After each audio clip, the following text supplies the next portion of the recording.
Bonjour tout le monde. Alors aujourd'hui je vais vous présenter la recette du kharoset égyptien. Alors je la tiens de ma grand-mère. Je vais commencer à vous préparer... Bon, on recommence. Les ingrédients. Ok, la personne que tu es en train de regarder actuellement, c'est ma mère. Et elle a décidé de m'apprendre à cuisiner. Chose qui est très intéressante et perturbante en même temps, parce que je ne sais pas cuisiner du tout. À 26 ans, c'est un secret, ne le dis à personne, ok? Salut tout le monde, j'espère que vous allez bien. On se retrouve aujourd'hui pour une nouvelle vidéo YouTube où on va préparer du kharoset égyptien avec ma mère.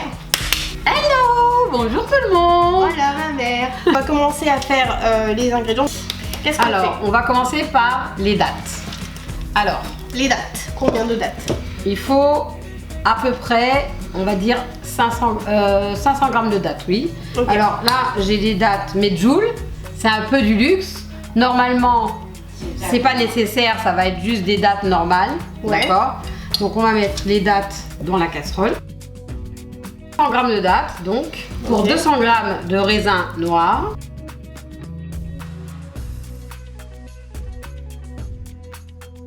« 200 grammes de raisin noir, ok, sec, ok. Ensuite, 200 grammes de sucre en poudre, donc, du sucre en poudre, une pomme, facultatif, mais c'est mieux de mettre une pomme. D'accord.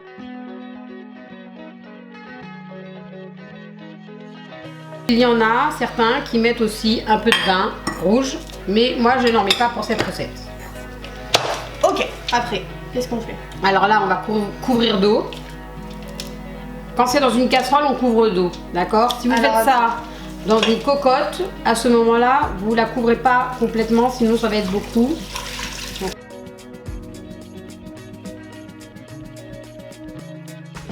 Voilà, ça va être comme ça. Cocotte.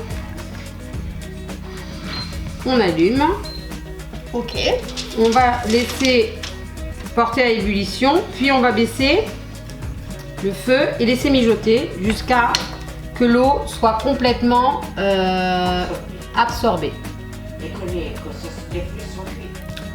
que les fruits soient cuits. Que les fruits soient cuits. Ensuite, vous couvrez. On couvre et on laisse mijoter. On se revoit dès que c'est prêt. Et ça dure à peu près combien de temps pour la cuisson? Ça dépend. On sait pas, on vous dira après. Voilà, on va mettre un petit chrono comme ça. Vous saurez exactement combien de temps ça prendra. On se retrouve tout à l'heure du coup. Ok, bon bah à tout de suite. Hein. Bye. Voilà, là on va passer toute la texture donc à la moulinette. Et c'est parti.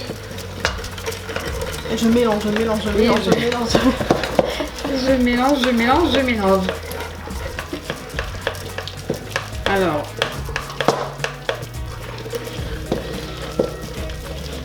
il faut avoir un petit peu de patience. Alors, je ne sais pas si on peut le passer peut-être avec un autre ustensile. Moi, ça c'est ancestral, dirons-nous. Donc, il faut s'armer de patience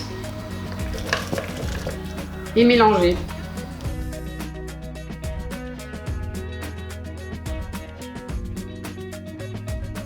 Résultat, voilà, ouais. On fait comme une confiture.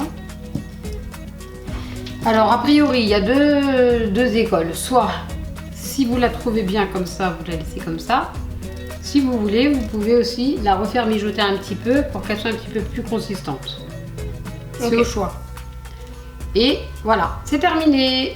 Et du coup, vous n'avez plus qu'à remplir et après vous rempliez vos bocaux et c'est fini. Donc voilà, alors là la texture donc obtenue c'est celle-ci, comme je vous ai montré tout à l'heure. Là vous pouvez remplir vos pots, vous laissez refroidir complètement et vous pouvez mettre au frigo. Alors j'espère que la vidéo vous a plu. Et donc si vous avez des questions, n'hésitez pas à m'envoyer un petit commentaire et un petit pouce. Exactement, abonnez-vous à la chaîne pour avoir d'autres recettes aussi. Voilà, parce qu'il y en aura plein d'autres. Une excellente fête de Pessah. En bonne santé, confinement, une très bonne santé et que tous les malades guérissent. Amen. Amen. Bye bye. Au revoir.